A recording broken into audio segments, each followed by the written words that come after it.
Greetings, I'm Rob Chapman. This is a sponsored video from Link Analog. The Link Analog is a tiny, palm-sized, awesome analog audio interface. There's a lot of awesome, perfect, pure simplicity contained within this miniature box, which contains an even smaller analog audio interface. Let's take a look. This is probably the smallest unboxing I've ever done. Wait for the unboxing sound. Wait. There you go. Don't need that part. Do need this part. Here it is. It's probably the smallest, tiniest mic pre analog interface I've ever seen in my life. It's weighted. They call it slug weighted. I'm not really sure why it's slug weighted. So that if you plug a guitar lead or an XLR in, it doesn't drag itself off the desk. It's really designed for recording on the fly. So it's equipped with a bunch of inputs and holes and things that you're going to need to connect it to iOS devices or any device using the device-linked holes. Let me show you these holes. So here we've got an XLR input. You can also plug yourself a guitar lead in there. Here is your level setting, and in the middle is your little tiny headphone socket. On the reverse, you've got USB for powering the baby up. It's got a battery inside. I believe it's a lithium one. I was right. It's a lithium polymer battery contained within. Makes it a bit quieter when it runs. There's also a device link, so you can connect it to an iPhone or an iPad or any other kind of device. And then here is a speaker out to connect it to a powered speaker. It's really simple. It's really tiny. We could have an awful lot of fun with a miniature Link Analog single input audio analog interface. So why is it cool that this is entirely analog? Well, a number of things, but mainly it just means that it's going to survive all sorts of trials and tribulations of mankind. By the time we've all evolved properly, this will still be recording garage punk bands somewhere on this planet, or other planets maybe. So I thought, rather than just plugging in and going, here's a guitar sound, I would challenge myself and my miniature team today to record a song using this. So I've hired one of the world's greatest drummers in Dorje and Tosca, Ben Minor. Yeah! Ben is going to whack down some drums on a filthy timeline, and then I've got YouTube's famous Rory/Diz, who edits all of my videos. Yeah! And Diz is going to be playing some dirty bass for us, basically because Dave is away. So good luck, guys. I'll be doing some guitar, as per usual. I think we'll kick off with the drums. Normally, we'd record this with beautiful microphones in a beautiful room on a beautiful drum kit with a beautiful player.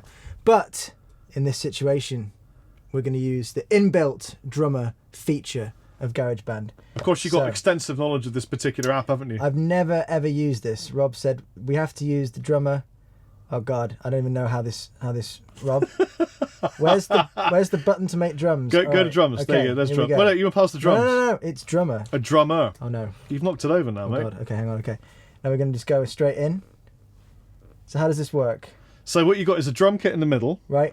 Then you've got one button here that you can move to make it louder or quieter or more complex or less complex.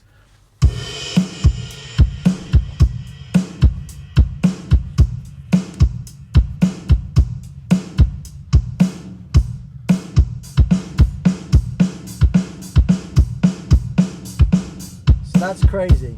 So more complex. More simple. Take it quiet. Yeah.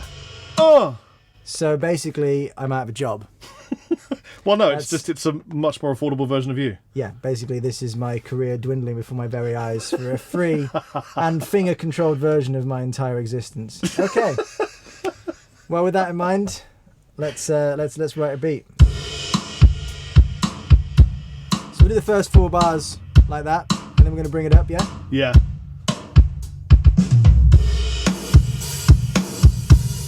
All right. So we just want like what, an 8-bar tune? I want like a heavy. I'm using a baritone guitar, Okay. so heavy, grungy, driven, sludgy pain. Right. So yeah, 4 on the floor, 8 bars. Okay. Just a quick demo tune. Nothing, nothing crazy, pretentious, progressive. What are you saying? We're talking just, simple beats. So maybe if we just do the first 4 bars like that. Yep. And then we create another one. Look at that. So the first one we're going to go We're going to go loud, but we're going to go simple, just like me. Okay. And then we're going to go the second 8 bars. We're going to go loud, but a bit more complex. God. And we're going to bring the hi-hats up to level 3.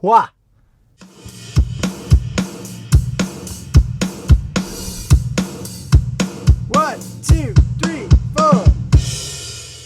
Well, I think it works. That works. I will see you later. I'm at the job. Okay. So we've got Rory Diz laying down some thick-ass bass guitar. Tuner off. What sort of sound? Well, like heavy, aggressive, kind of stoner grunge, sludge grunge. Yeah, that's great. Really? Oh, this is way more fun than it should be. Who needs a Neve console when you've got a Link audio?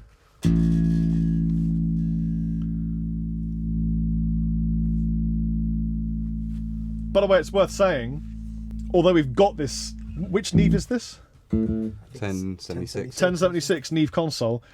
We just happen to be filming videos in a studio. All we're using is the Link analog, and we're plugging direct into these monitors through the output so that we're getting some fallback, so that, well, basically so you can hear what we're doing as well, and so we can have a bit more fun playing. But this, you wouldn't have to use studio monitors. You could use any old speaker that you had, or even just headphones. That's good. Yeah, this is sounding pretty good. Okay. What about just like bow no no no no no no no no no no no no no no bow no bow. Yeah, like drive it.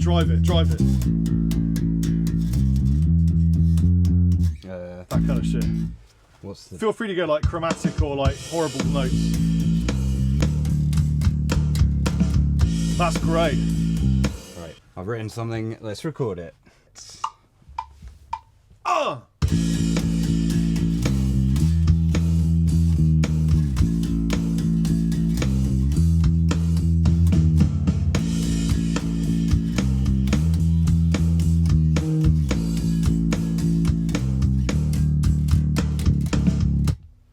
Cool.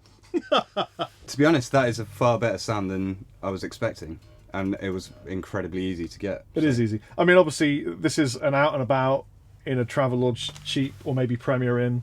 Everything's Premiere but the price type recording environment. I mean, you've got an iPad, it could be an iPhone with GarageBand. Yeah. And a little tiny Link analog, palm-sized, ridiculous creature. Of course, you'd need a bass and a guitar and a Diz. Diz isn't necessary. Not many people have a Diz. It probably is worth mentioning though as well. This isn't the most expensive high-end bass either. So No, it's the most affordable bass you could ever borrow from Matt Hornby. yeah. Thanks, Matt. Thanks, Matt. Okay, so guitar time. I've got this sick baritone, and I've got myself an interesting tone. I was going to go for the doomy, sludgy pain thing, but then I thought, you know what? It's not often I do a bit of baritone chord work. So here's my tone.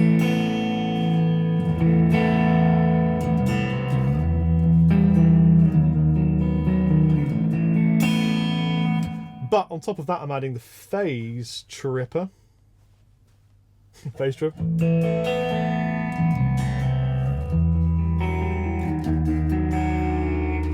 And I've synced up an echo.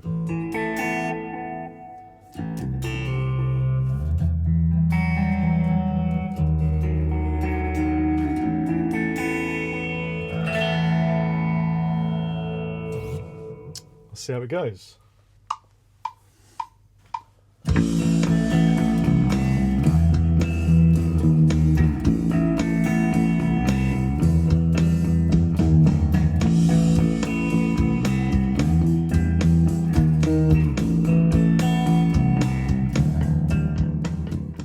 Right, let's take a listen to what we've won.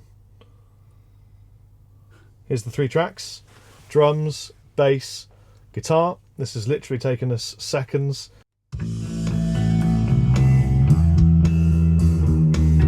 It's actually really good. It's not like everything just one take straight in.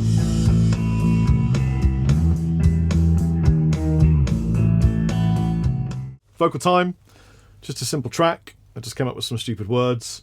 Let's see how it sounds. I'm using a Beta 57/1 B Rentals from Shaw. Thank you, Shaw.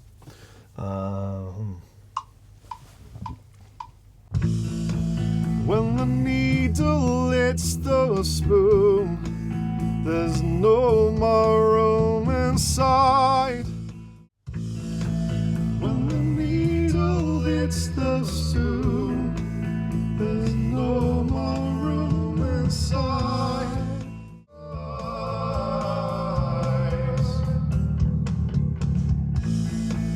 When the needle hits the spoon. For one takes on pretty much everything we've done, I think that's really awesome. We've managed to make some kind of musical thing. What do you think, guys? I think it's very cool. It's super simple to use as well. Literally, you plug in, set your levels with the gain, and you're done. The rest is all GarageBand, which is, you know, fairly intuitive. It's pretty. Now, it's we're cool. using GarageBand because pretty much everybody would be using GarageBand who owns an iOS device and probably gets this. However, you can get BandLab, which is a really cool piece of software that you can get for free with the link analog, and there's a little QI code on top of the device that takes you, if you scan it, straight to BandLab website, and you can get the software. When the needle hits the spoon, there's no more room inside to hide.